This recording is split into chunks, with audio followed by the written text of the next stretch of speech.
Hey, Kevin here again with Bellingham Sea Feast, and we are in the Little Ferraro kitchen with Samantha Ferraro, and we have got some amazing oysters from Drayton Harbor Oysters.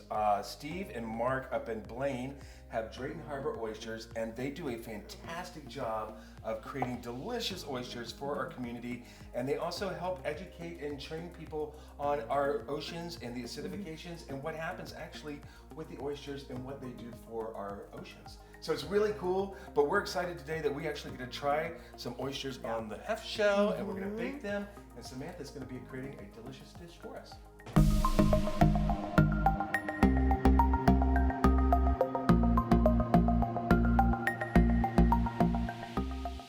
We are making broiled oysters, and we have some really delicious toppings that we're gonna add to the top of these gorgeous local oysters. So we're gonna start with some compound butter. It's a flavored butter that you can make at home yourself. All you do is soften butter and then add any flavorings that you want to it. And when it's soft, you mix it up and you make a compound butter, and then you put it back in the fridge, it gets hard, and then from there you can use it in a multitude of ways, including topping oysters to make broiled oysters. So this compound butter has some lemon and fresh herbs in it. So we are going to add that right to the oysters, and as the oysters cook, that butter is going to melt and poach the oyster, and it's going to be really delicious. Okay, so the next thing we are going to add is some crisp bacon. This is just a little fun addition.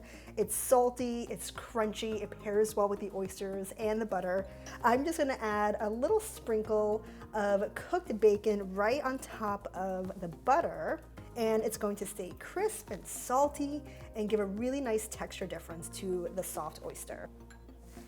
Just to add a little bit more depth and indulgence, we're gonna add a good sprinkle of Parmesan cheese. So it's a hard Italian cheese, and I have a microplane, or if you have a grater, and I'm just going to grate it just a little bit on top of each oyster.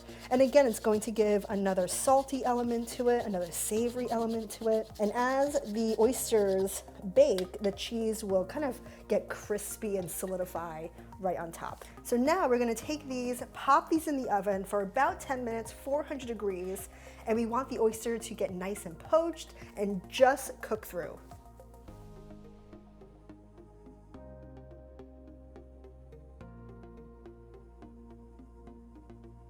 So we'll finish this with a little fresh parsley. We have a lot of rich flavors going on. And now we're going to add a little lemon zest, which is just the outside of the lemon, lots of oils and aromatic citrus flavor. And we're just scraping up the very outside layer of the lemon, and that's gonna give another pop of freshness and brightness because we have a lot of rich flavors going on. Are we trying this? We're gonna try it. Oh, look at that. Oh my gosh. Did we get, like, look at that, like, oh my God. Look at this, that is absolutely So the incredible. oyster is cooked perfectly.